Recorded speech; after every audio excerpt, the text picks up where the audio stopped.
Nerderotic.com.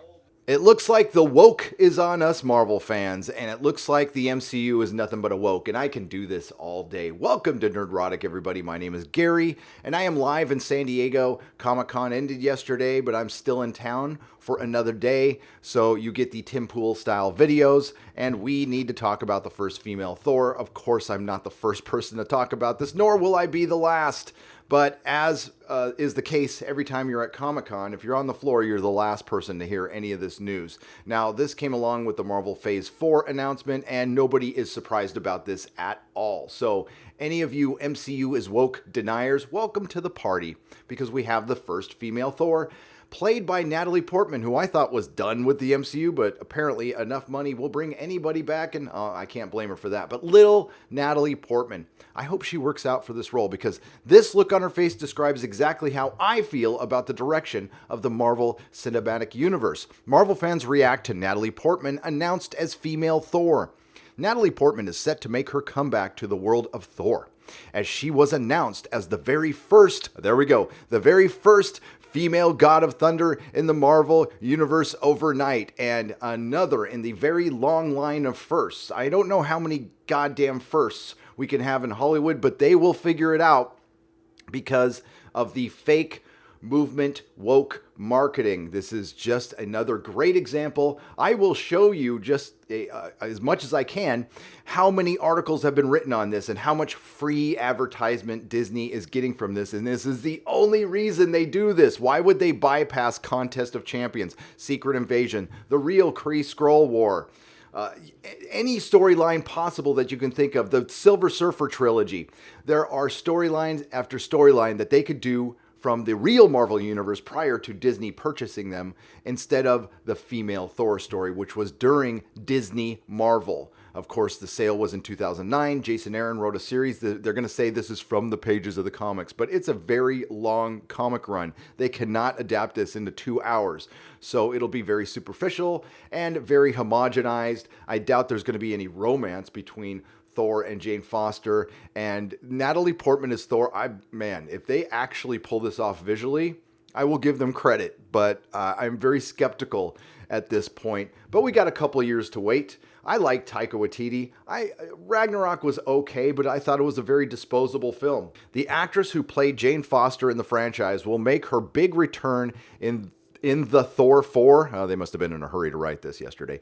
Otherwise known as Love and Thunder. Well, after she was brought on stage by director Taika Waititi at San Diego Comic-Con on Saturday, it'll mark her return to the Marvel Cinematic Universe after her last performance, quote unquote, in Thor's second installment, 2013's Dark World.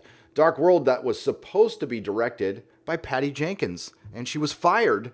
I wonder by who. Ushered onto the stage in Hall H amid a flurry of exciting Marvel announcements, Taika presented the Might Mjolnir.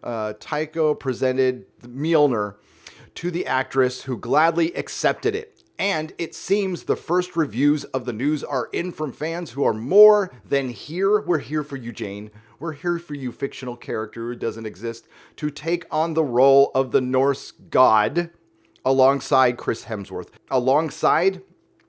This is another bait and switch. This is another Iron Fist Season 2 and what they're going to be doing in the Picard series, where you take your main straight male white lead or male lead and make him a guest star in his own show, because the show will center around a very strong female, a very powerful, strong female who's probably pretty damn good at science. According to pundits, it draws inspiration from the Mighty Thor comics, which introduced a female version to the playing field. This wasn't groundbreaking when it happened in the comics, and it is not groundbreaking now. This is a trend. It's a pretty bad trend, and it will be ground into dust soon. And by the time this film comes out, it'll be irrelevant. So don't be surprised if Phase 4 announcements change. They get pushed back, retitled. This has happened before. It'll happen again. But Marvel needed to make a splash. They announced 10 things, and honestly, Phase 4 sounds mad. The only thing I'm excited about is Blade. While it was rumored Chris might not return to the franchise with his contract up after Avengers Endgame, the fourth installment will mark the first character to front more than a trilogy. Well, I doubt he's fronting this movie, to be honest with you. Maybe that's why they got around his contract. Maybe he's not going to be in the whole damn thing. It might not even be about him at all. He might be in the beginning and end. Twitter was alight on Sunday morning with excited fans waiting and ready with bated breath to see what Taika brings after the more than impressive and uber successful Ragnarok. Just announced in Hall H at San Diego Comic-Con, Marvel Studios' Thor, Love and Thunder, with Chris Hemsworth, Tessa Thompson playing a part, and Natalie Portman, little Natalie Portman. Taika Waititi returns as director in theaters November 5th, 2021. And here is an example of just some of the articles written about this announcement, and this is exactly why it was made, and they bypassed much better storylines to do this, to fast forward to the all new, all different Marvel. As a matter of fact, there's a lot of YouTubers out there who could just dust off their female Thor comic videos, insert a couple clips, and re-release them, and it would be applicable. Here we go again. We've had this argument before, about 2 or 3 years ago. It's just going to be a lot bigger now, and it will be louder, and the normies are starting to experience what some of the comic fans have been going through.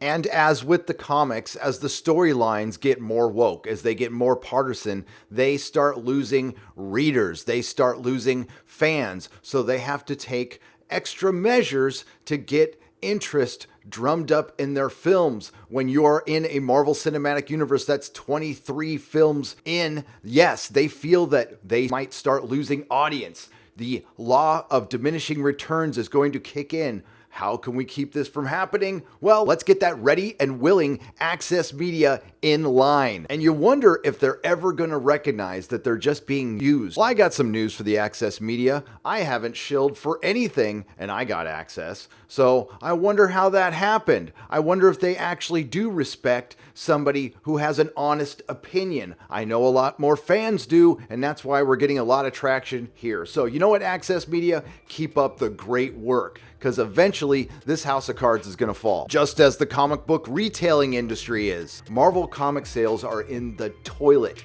Comic stores are closing left and right. Marvel Comics now has to rely on libraries. Yes, basically a government bailout.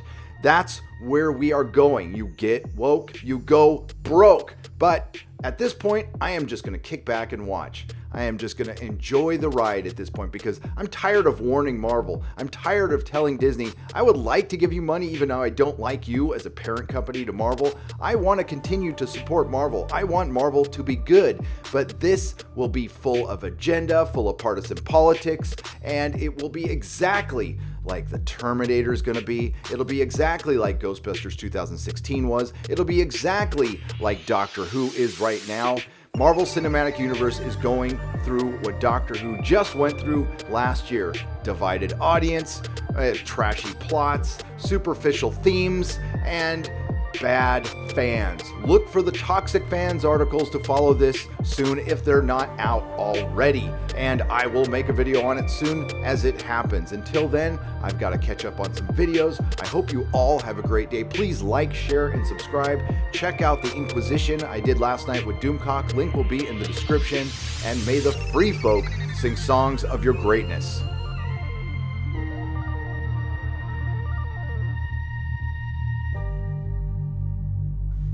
Nerderotic.com. Please subscribe.